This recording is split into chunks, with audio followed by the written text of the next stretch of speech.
What's up, community? Welcome back to my channel. My name is Kimberly with being Kimberly Arlinda, and today we're going to talk about 3 things that I've learned in my first couple of months of running my jewelry business.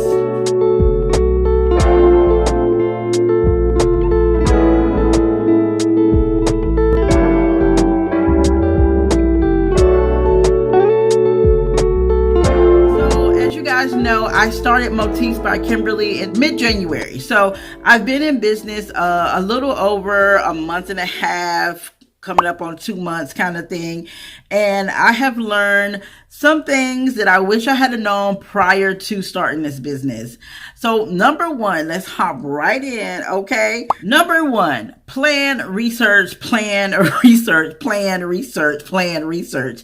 Like, I wish I knew how much planning and research actually goes into running. One of the things that I wish I could have done was done like a focus group or a little bit more research about the type of people that I want to attract to this business. And I wish I had been a little bit more cognizant of what type of jewelry I really wanted to present to people and what type of people I wanted to wear the jewelry, like my target audience and all that kind of stuff. I didn't spend a whole lot of time in that. I was just like, oh, this is dope. I should sell it. Build a website, put the pictures on, bam, for sale. Like, I didn't really spend a lot of time going into my target audience, who I want to wear the earrings, how should I talk to those people that are in my target audience, what type of language should I use, and all that kind of stuff, which is the nuts and bolts of business, really. Number 2, advertisement, okay? Advertisement is so important for any business, but especially a product-based business. Like, you have to always be putting your jewelry out there. Like, you have to always be constantly talking about your jewelry. And that's something that I plan on changing this next month or so. I'm going to be putting more focus on the jewelry and less focus on like some of the motivational quotes and things that you see on my Instagram page now.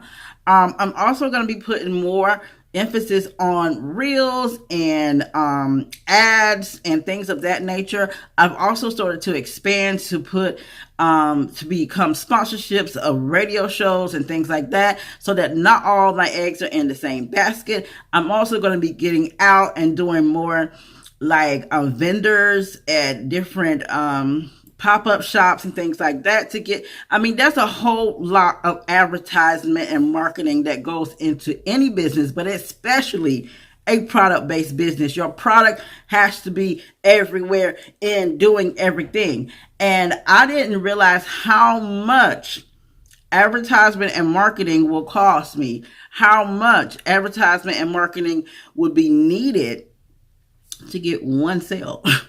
One sale, okay? Like, you constantly have to be on it. And there are no breaks. So I really just have to plan more. Back to the planning and research and planning and research. I just have to plan more on how I want my marketing and advertisement to go. And that's one thing that I wish I had spent a little bit more time planning out and researching and knowing going into this. Number 3. So the third and final thing that I would say was like my biggest thing is the cost of trial and error. So I have a jewelry business, right? So I have to buy supplies. Obviously, that part I took into consideration, like the cost of the supplies. But what I didn't take into consideration was the cost of my creativity. So when I'm sitting down to create something, I may mess up and say, okay, that's a wasted piece. Or I'm not going to use this piece to put on the website because it didn't quite turn out right. The first few pieces that I made, that I sat down to make, was trash, okay? Throw the whole thing away. And I still have materials from that first idea that I have, that I was going to have cloth and wooden earrings. That was my first thought on what type of style of earrings that I wanted to have. Didn't turn out right. Haven't quite figured it out. And I still have a bunch of cloth that is sitting in the corner that I'm not using, that I'm eventually use it, but that I'm not using. So that was a waste when it comes to that particular idea. And then as I'm dealing with things now, wire jewelry, I was making them too small. I was making them too big. I was cutting off pieces, so I got little pieces of wires everywhere. So the cost of trial and error when it comes to a product-based business is something that I didn't factor in. So now I'm having to buy more supplies than I thought I needed to be able to create what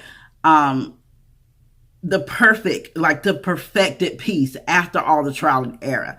And that's okay. That's a part of being a business owner. You're learning, especially someone like me, because I just kind of go for it because I don't want to sit around and think about it and wonder about it and until I just like talk myself out of it. So I literally just was like, just do it and learn along the way. And that's what I have been doing. I have been going to YouTube school and learning a lot of techniques and then adding my own spin to it and making sure that I make it my own. I am not copying anyone. Don't think that I'm copying anyone. YouTube just to get a general idea. And then I go back and I create. And so I am so excited to be going into the next month or so of this business. And let's talk about the numbers while I have them. All right, so I put into the date fields from January 1st up into now, which is today is March 2nd. I've made $245.20. Okay, that's all I've made in one and a half months. $245.20. Now, to me, that's amazing. To somebody else, they may be saying, girl, that's how much I spend. That's how much I make on one order. Like for me, I feel like that's a big number because I really wasn't expecting to do any of that.